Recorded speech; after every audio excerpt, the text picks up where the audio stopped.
Hello everybody and welcome back to my channel. So today we will continue with the next part of the class 10th NCERT Economics.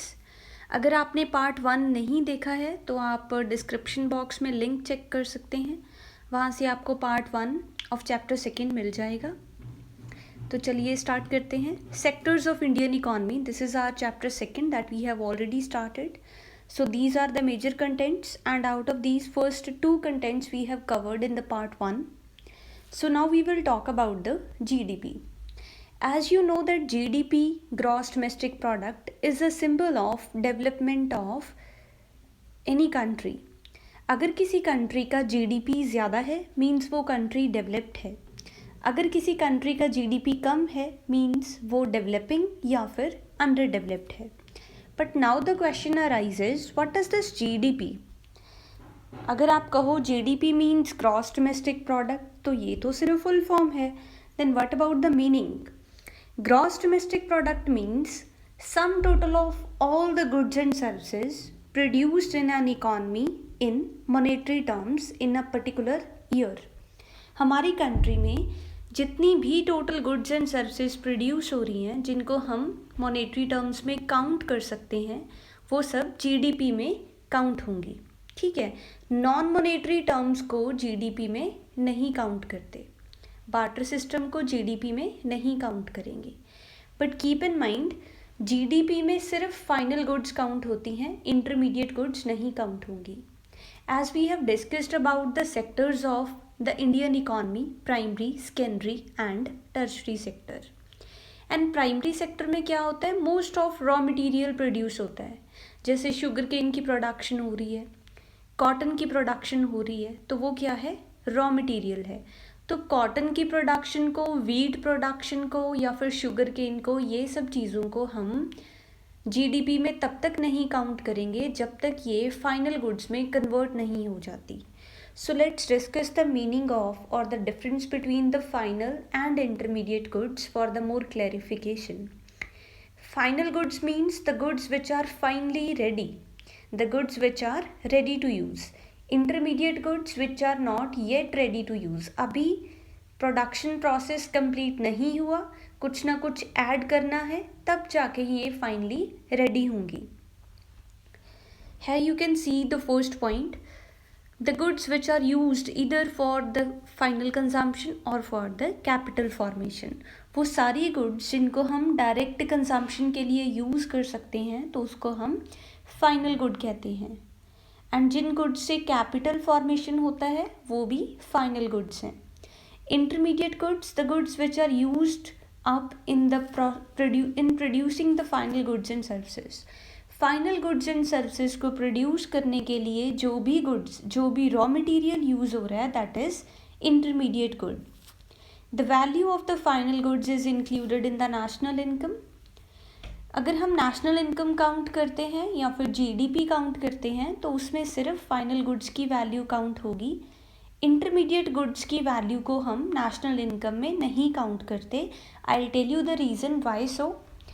अब देखो, अगर primary sector में wheat produce हो रही है तो wheat अभी raw material है, फाइनल गुड नहीं है, क्योंकि यहाँ पे कोई इंडियाज़ गॉट टैलेंट तो चल नहीं रहा, IGT तो है नहीं, आप डायरेक्ट वीट कंज्यूम कर करके दिखा रहे हो. ठीक है ना, तो आप वीट को पहले वीट फ्लोर में कन्वर्ट कराओगे, उसको वीट फ्लोर में कन्वर्ट करवाने के बाद आप देखोगे कि वो अभी भी लाइक रेडी टू यूज़ नहीं है, तो उससे डो बनेगा, उससे रोटी बनेगी, या फिर बेकरी में उससे ब्रेड बनेगा, बन बनेगा.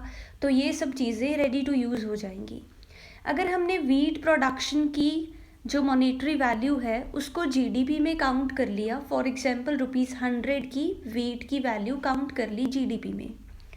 अब जब उसी वीट को ब्रेड में कन्वर्ट किया गया, सारी प्रोसेसिंग के बाद उस ब्रेड को सेल किया गया फॉर एग्जांपल इन ₹200. अब देखो, जो हमने ₹100 एक्स्ट्रा लगाए हैं, काउंट तो वही करने चाहिए थे क्योंकि उसमें 100 तो रॉ मटेरियल की वैल्यू थी, लेकिन हमने 200 काउंट किए और उससे पहले वीट की वैल्यू भी 100 काउंट कर ली. मीन्स हमने डबल काउंटिंग कर ली, उसी वीट को ट्वाइस काउंट कर लिया. अगर हम डबल काउंटिंग करेंगे फिर तो इंडिया कब का USA से आगे निकल जाएगा, राइट? तो ऐसा नहीं होगा। डबल काउंटिंग को अवॉइड करने के लिए only final goods will be considered in the calculation of GDP और नेशनल इनकम। एग्जाम्पल है फाइनल गुड्स का टेलीविज़न, ब्रेड और बेकरी प्रोडक्ट्स। ये रेडी टू यूज़ होते हैं, आप डायरेक्टली परचेज करते हो, कंज्यूम करते हो, सर्विस लेते हो, तो ये सब चीज़ें फाइनल गुड्स हैं। इंटरमीडिएट गुड्स का एग्जाम्पल है फ्लोर। व्हीट फ्लोर है तो उसको आप डायरेक्टली नहीं कंज्यूम करोगे। कॉटन है, कॉटन को क्लॉथ में कन्वर्ट करना पड़ेगा तो आप यूज़ करोगे। ठीक है, I hope you are clear with. तो ये सब हमने किस लिए किया, ये डायरेक्ट क्वेश्चन भी आ जाता है that what is the difference between what is the difference between the final goods and intermediate goods, or you can be like asked that why the intermediate goods are not included in the calculation of GDP. Then answer will be to avoid the double counting.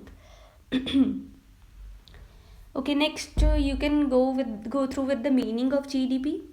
GDP means sum total of all the goods and services, all the final goods and services which are produced in an economy in monetary terms in a particular period of time. So now we will talk about GDP by the primary, secondary and tertiary sector. जो हमारी economy के different sectors हैं उनका GDP में क्या contribution है।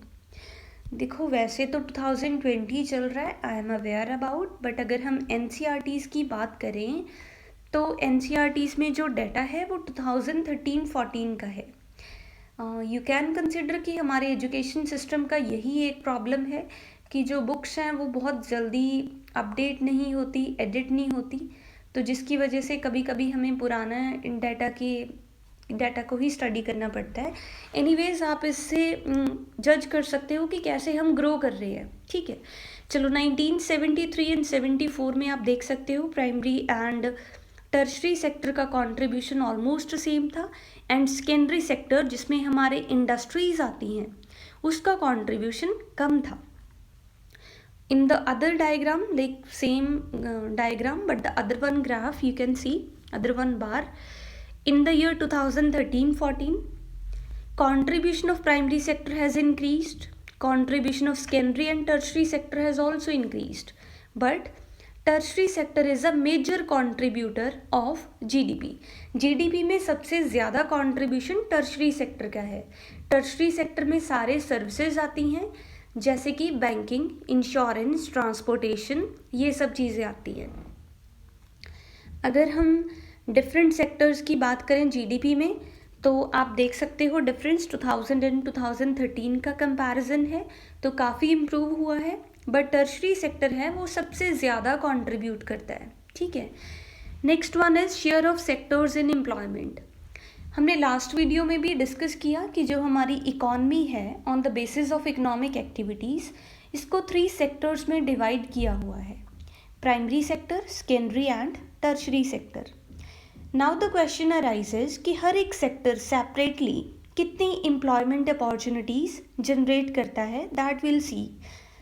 अब देखो अगर हम बात करें as it is shown in the diagram, जो प्राइमरी सेक्टर है उसका कंट्रीब्यूशन है 75%, right, shown in the green one, and जो सेकेंडरी सेक्टर है उसका कंट्रीब्यूशन लीस्ट है among these 3, and second number पे है tertiary sector shown in the light purple you can say. तो प्राइमरी सेक्टर सबसे ज़्यादा एम्प्लॉयमेंट प्रोवाइड करता है। As you know that at the time of independence 72.7% people were dependent upon agriculture, and right now 61.5% people are dependent upon agriculture, और ये employment opportunities देते हैं in the form of laborers, contractors, तो वो employment opportunities हैं। So primary sector employs more than half of the people, secondary and tertiary sector employs less than half of the people. Please note this statement that though the share of the primary sector in GDP has declined, yet it employs maximum number of people.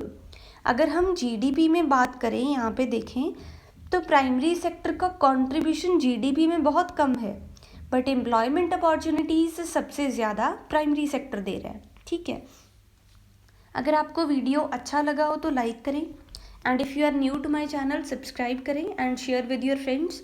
All the videos are free of cost, तो lockdown का अच्छे से फ़ायदा उठाओ, NCERTs को strong कर लो। अगर आप 10th में हो तो बोर्ड्स के लिए अभी से प्रिपेयर करो so that you can score good. Thank you so much.